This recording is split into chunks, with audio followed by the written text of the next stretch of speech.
Buenas tardes, estamos saliendo al aire nuevamente con el programa Enrique Saúl. Vamos ya por el número 77, Estamos viendo, poniendo en contraste lo que es, ¿no? Lo que enseñan hoy en día y lo que nos enseña la palabra de Dios acerca especialmente del reino. Pero no se han dado de cuenta que el reino y la iglesia es una misma institución. Entonces, nos habíamos quedado en el anterior video cuando en el versículo 1:8 les dijo el Señor, cuando venga, pero recibiréis poder cuando haya venido sobre vosotros el Espíritu Santo y me seréis testigos en Jerusalén, en toda Judea, en Samaria y hasta lo último de la tierra. Decíamos que el poder de los apóstoles se puso de manifiesto el hablar en lenguas. Y la gente les reconocían y preguntaron y dijeron, ¿no son estos galileos todos que hablan? ¿Y cómo pues les oímos nosotros hablar en la lengua que hemos nacido? Eso es obra del Espíritu Santo, ¿no? Era un poder. Pero no solamente el hablar en lenguas, ¿no? No solamente el hablar en lenguas.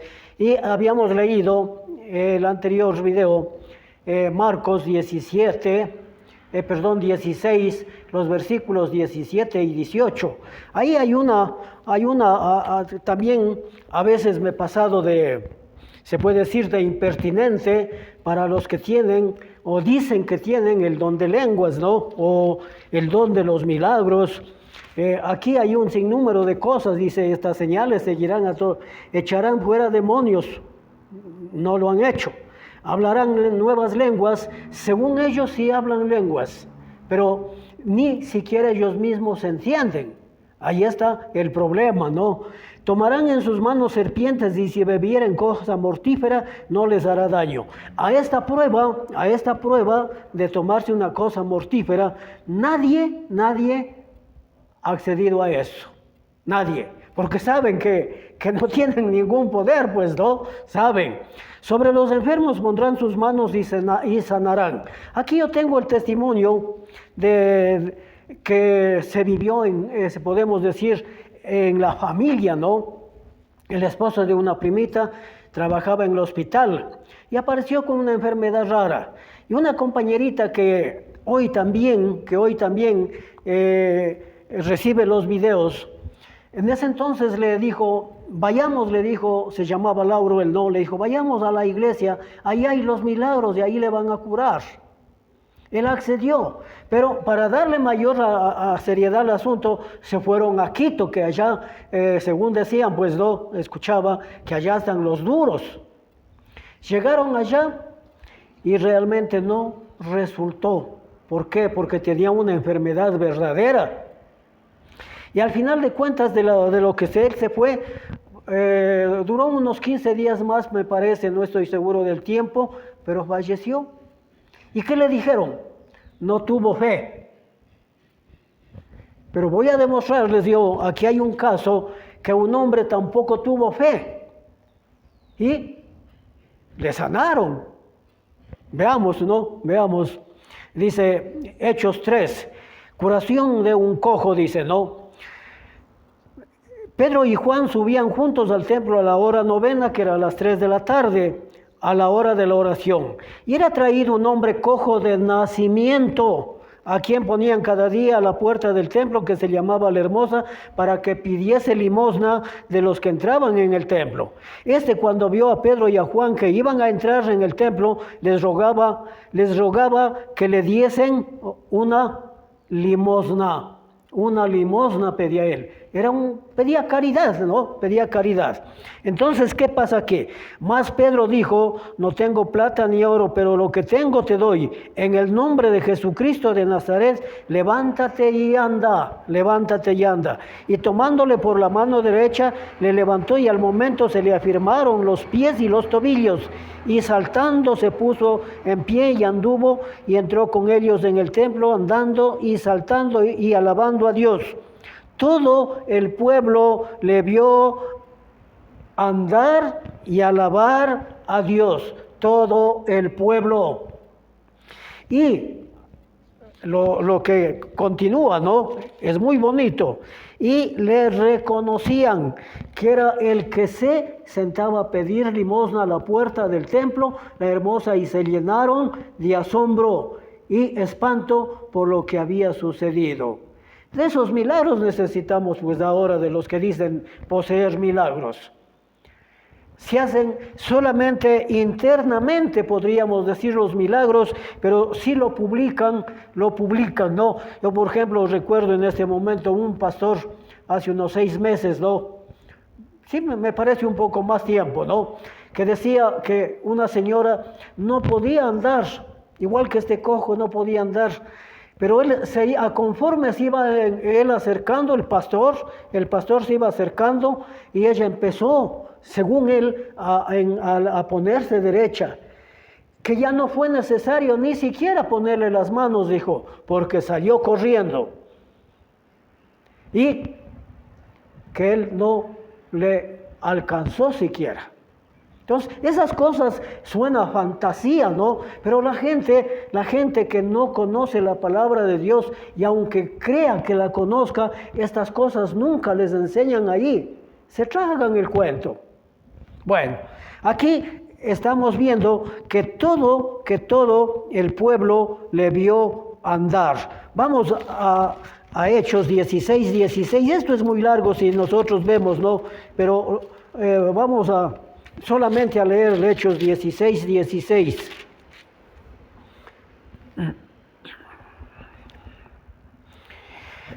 Dice, aconteció que, no olvidemos que acá que Marcos decía, sacarán demonios, ¿no? Eso tampoco se ha sabido. Pero bueno, aconteció que mientras iban a la oración, nos salió al encuentro una muchacha que tenía espíritu de adivinación, la cual daba gran ganancia a sus amos adivinando. Esta, siguiendo a Pablo y a nosotros, daba voces diciendo, estos hombres son siervos de Dios Altísimo, quienes os anuncian el camino de salvación. Y esto lo hacía por muchos días, más desagradando a Pablo. Este se volvió y le dijo al espíritu, te mando en el nombre de nuestro Señor Jesucristo que salgas de ella, y salió en aquella misma hora. Ahí está el poder, pues, ¿no? El poder del Espíritu Santo, podemos decir, ¿no? El poder que fue exclusivo para los apóstoles. Y si nosotros vemos, por ejemplo, si vemos en Hechos 28, 3-6, Hechos 28, me parece que es, a ver, veamos, 28, 3-6.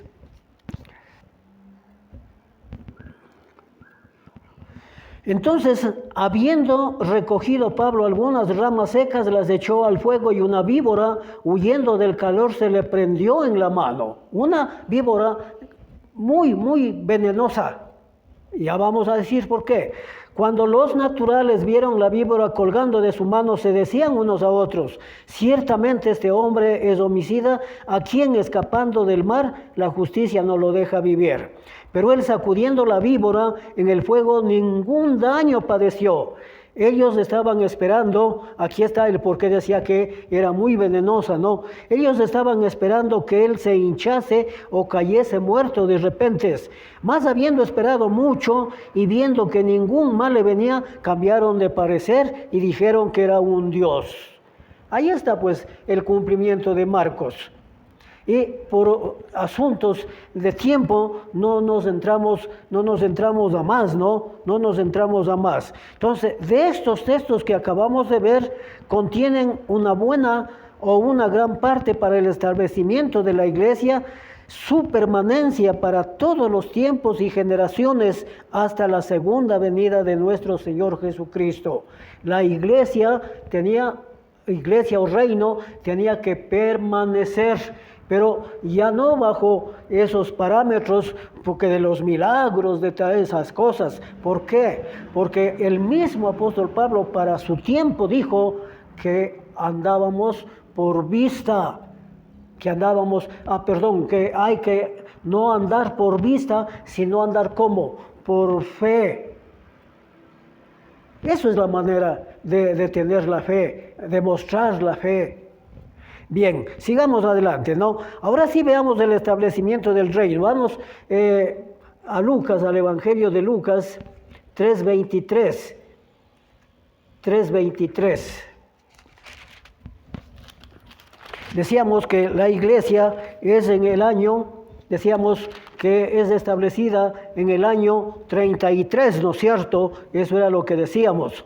¿Por qué decimos esto? Lucas 3:23 dice, Jesús mismo al comenzar su ministerio era como de 30 años, hijo según se creía de José, hijo de Elí. ¿Cuánto duró? Unos dicen 3 años, otros dicen 3 y medio, no viene eso al caso, no viene eso al caso. Pero comienza su ministerio y hagamos cuenta 3 años. Se establece la iglesia, ¿En qué día? 50 días más tarde de la fiesta de la Pascua. 50 días más tarde, hasta eso yo les voy a comprobar, 50 días más tarde, después de la Pascua, Levíticos 23, los versículos 15 y 16, dice, y contaréis desde el día que sigue al día de reposo. ¿Qué día era el día de reposo? Sábado, ¿no es cierto?, en la ley. En ese entonces, y sigue siendo, ¿no?, el día de reposo, el día sábado, eso no ha cambiado, pero sin, lógicamente, el reposo ya no está vigente, pues, ¿no? Ya, desde el día siguiente, ¿qué es el día siguiente al sábado? El día domingo, ¿verdad? El día domingo, ofreceréis la gavilla de la ofrenda, mecida 7 semanas, cumplidas serán, 7 semanas cumplidas serán, ya, pero decía al día siguiente, ¿no es cierto? 7 semanas, 7 por 7, 49 días, pero dice la escritura dice al siguiente día, que era el domingo, y el domingo se da la resurrección de nuestro Señor Jesucristo, se da el establecimiento del reino o iglesia, y también se da otro evento que casi nadie habla, los últimos tiempos. Ahí empiezan los últimos tiempos. Bien, entonces veamos Hechos 2, como nos dice Hechos 2, el capítulo 2, dice, cuando llegó el día de Pentecostés, estaban todos unánimes juntos. Cuando llegó el día, pero la fiesta de Pentecostés, es decir, aquí es el día domingo, porque así nos decía en Levítico, así nos decía, ¿no? Contaréis desde el día siguiente al día de reposo, sábado. Comenzamos a contar desde el domingo, ¿no? Desde el domingo, 7 semanas, ¿verdad? Hasta en eso, la palabra de Dios nos cuadra exactamente igual, 7 semanas. Ahora nosotros decimos, 1 al 6 leamos, ¿no? De repente vino del cielo un estruendo como de un viento recio que soplaba, el cual llenó toda la casa donde estaban sentados. Aquí hay otra cosa importantísima, ¿no? Y se les aparecieron lenguas repartidas como de fuego, asentándose sobre cada uno de ellos. Y fueron todos llenos del Espíritu Santo y comenzaron a hablar en otras lenguas, según el Espíritu les daba que hablasen. Moraban entonces en Jerusalén judíos varones piadosos de todas las naciones bajo el cielo. Hecho este estruendo, se juntó la multitud y estaban confusos porque cada uno les oía hablar en su propia lengua en la que hemos nacido. Y lo que les decía hace un momento, o en el video anterior, y estaban atónitos y maravillados diciendo, mirad, ¿no son galileos todos estos que hablan? Entonces, aquí hay otra cosa en el versículo 2, ¿no? 2. De repente vino del cielo un estruendo como de un viento recio que soplaba, el cual llenó toda la casa donde estaban sentados. Ellos, los apóstoles, estaban sentados y permanecieron sentados. Ellos no empezaron a bailar, a saltar, nada de eso. Permanecieron sentaditos hasta cuando Pedro dice, poniéndose entonces en el versículo 14, ahí Pedro, entonces Pedro poniéndose de pie, ahí recién Pedro se pone de pie, dice, diciendo, varones judíos y todos los que habitáis en esto, en Jerusalén, esto sea notorio, porque estos no están ebrios como vosotros suponéis, puesto que es la hora tercera del día. Decimos que el reino fue establecido a las 9 de la mañana. Aquí está, pues, no nos dice 9 de la mañana, pero hay que saberlo interpretar, ¿verdad? Porque estos no están ebrios como vosotros suponéis, puesto que es la hora tercera del día. Eso no ha cambiado. ¿Desde qué horas empezamos a contar el día? Desde las 6 de la mañana, ¿verdad? 6, 7, 8, 9 de la mañana, hora tercera del día. Aquí está. La hora, por eso decimos la hora tercera del día, que es las 9 de la mañana. Ya, y si no, podemos comprobar, Juan, el Evangelio de Juan nos dice que el día tiene 12 horas, ¿no? Juan, el Evangelio de Juan, el capítulo 11, el versículo 9. Parece que ese es el sistema que yo utilizo de mostrarles con la palabra de Dios. De mí no puedo hablar absolutamente nada por mi propia cuenta. Respondió Jesús, ¿no tiene el día 12 horas? Fíjese, 12 horas. De 6 a 6. Podemos decir que es en las 12 horas. Pasar a las 6, ¿oscurece o no oscurece? ¿Sí? Y aquí nos dice que tiene 12 horas. Ya. ¿Y acá qué nos decía? La hora tercera. Que ya les hice cuenta, ya les demostré, ¿no? Ya. Su inicio, con 3,000 personas empezó la iglesia o el reino. 3,000 personas. El versículo 36, vamos a leer aquí algunos versículos, ¿no? Dice 36 al 47. Sepa pues ciertísimamente toda la casa de Israel que a este Jesús, a quien vosotros crucificasteis, Dios le ha hecho Señor y Cristo. Al oír esto se compungieron de corazón y dijeron a Pedro y a los otros apóstoles, varones hermanos, ¿qué haremos?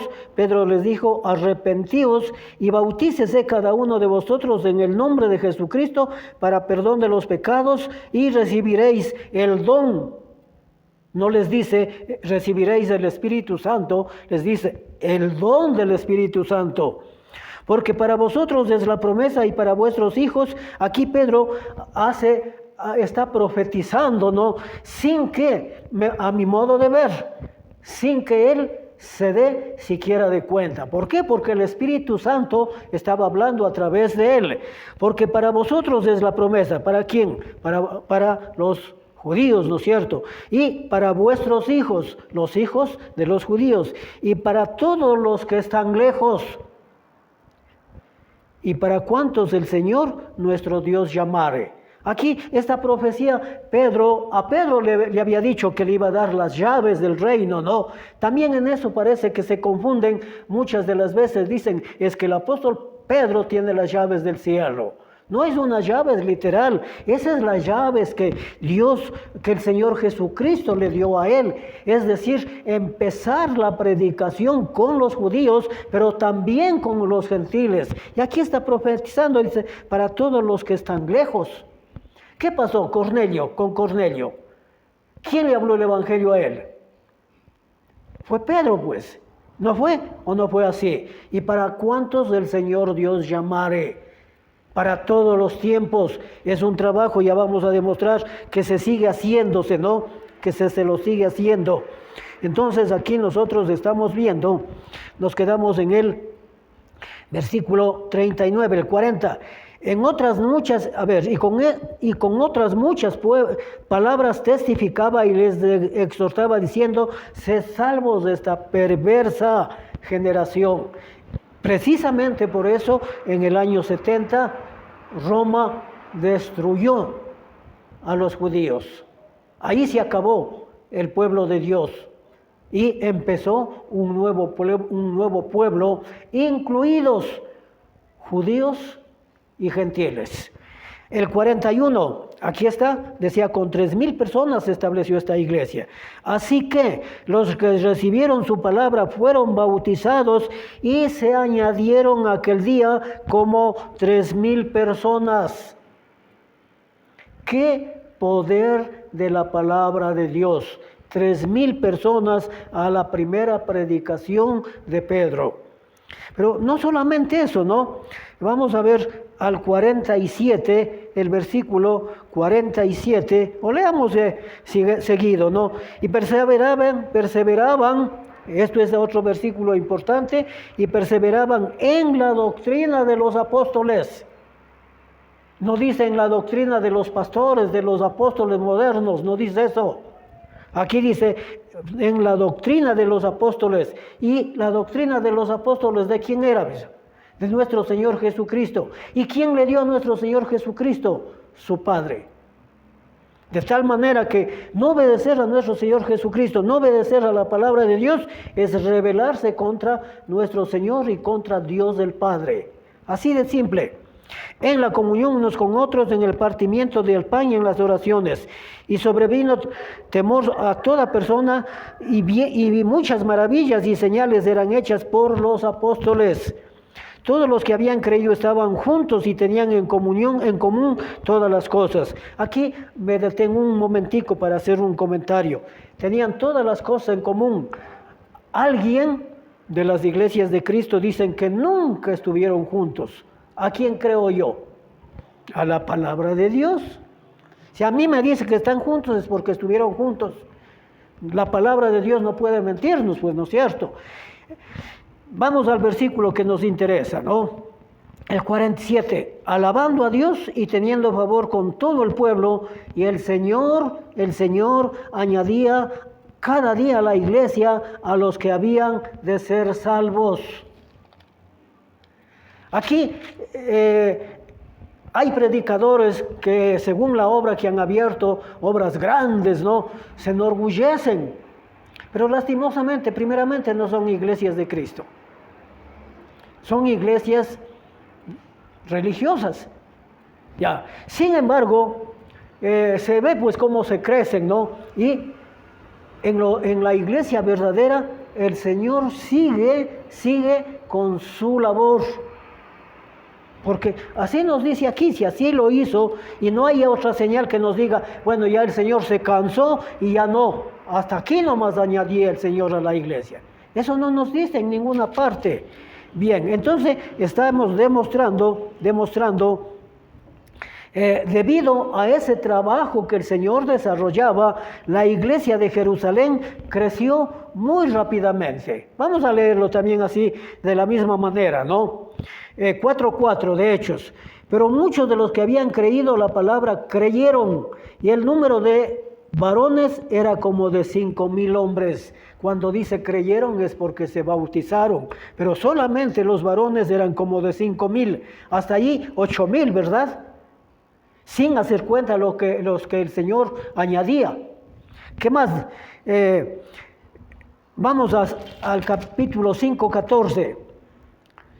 Dice, y los que creían en el Señor aumentaban más gran número de hombres como de mujeres, gran número. No nos avisa aquí la cantidad, pero sí nos da para que nosotros entendamos un número muy grande, ¿no? Grande para que se iba añadiendo a la iglesia. Vamos al versículo 6, capítulo 6, versículo 7. Y crecía la palabra del Señor y el número de los discípulos se multiplicaba grandemente en Jerusalén. También muchos de los sacerdotes obedecían la fe. Muchos de los sacerdotes obedecían. No nos indica un número, no, pero cuando nos dice que crecía grandemente y se multiplicaba. En cuentas teníamos 8,000. Solamente multiplicándole por 2 ya serían 16,000, más los 5 de acá 21,000. Pero no creo que haya sido por esos números. En todo caso, si no está escrito, no hago yo especulaciones. Pero lo que sí sé, que la iglesia de Jerusalén fue muy grande. Bien, ¿qué más podemos decir? Veamos en el caso de Pedro mismo, ¿no? 9:32, y 9:32 al 42. Dice, aconteció que Pedro visitando a todos vino también a los santos que habitaban en Lida. Y halló allí a un hombre llamado Eneas que hacía 8 años que estaba en cama, pues era paralítico. Y aquí vamos a ver otro gran milagro, ¿no? Pero enfermo de verdad. Y le dijo Pedro, Eneas, Jesucristo te sana, levántate y haz tu cama, y enseguida se levantó. Y todos los que vieron y le vieron todos los que habitaban en Lida, en Sarón, los cuales se convirtieron al Señor. Aquí no nos da un número, ¿no? Y el versículo, vamos al 42, ¿no? Aquí se trata, leámosle un poquito más arriba. Y como Lida estaba cerca de Jope, los discípulos, oyendo que Pedro estaban allí, enviaron 2 hombres a rogarle, no tardes en venir a nosotros. Levantándose entonces Pedro fue con ellos, y cuando llegó le llevaron a la sala, donde le rodearon todas las viudas, llorando y mostrando las túnicas y los vestidos que Dorcas hacía cuando estaba con ellas.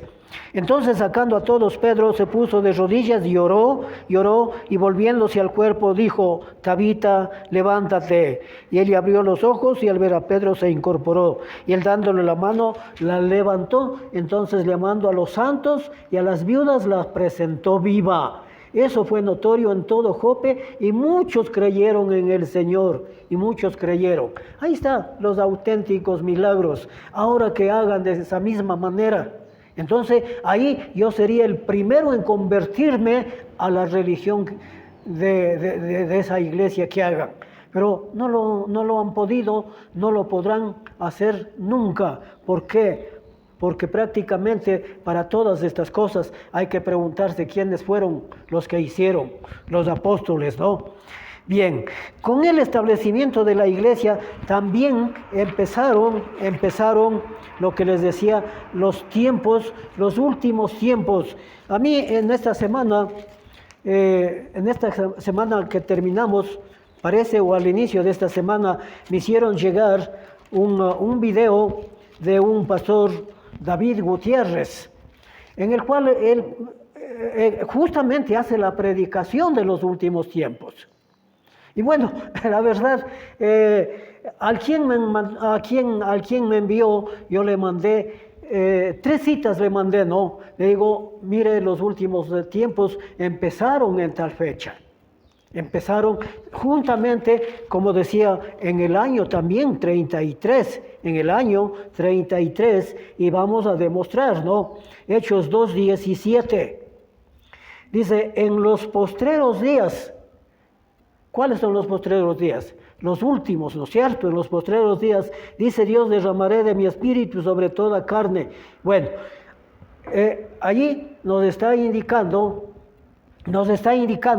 que los postreros días, vamos a leer en Hebreos el capítulo 1, Hebreos capítulo 1, en este tiempo, ¿por quién nos habla?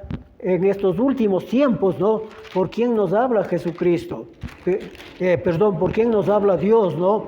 Ya dice, Dios habiendo hablado muchas veces y de muchas maneras en otro tiempo a los padres por los profetas, en el tiempo pasado. En estos postreros días nos ha hablado por el Hijo, a quien constituyó heredero de todo lo que asimismo y por lo que asimismo hizo el universo. Entonces, con esto quiero demostrar y demuestro, y seguiré en el próximo video demostrando que también empezaron los últimos tiempos, juntamente con la iglesia. Por hoy, buenas tardes, muchísimas gracias.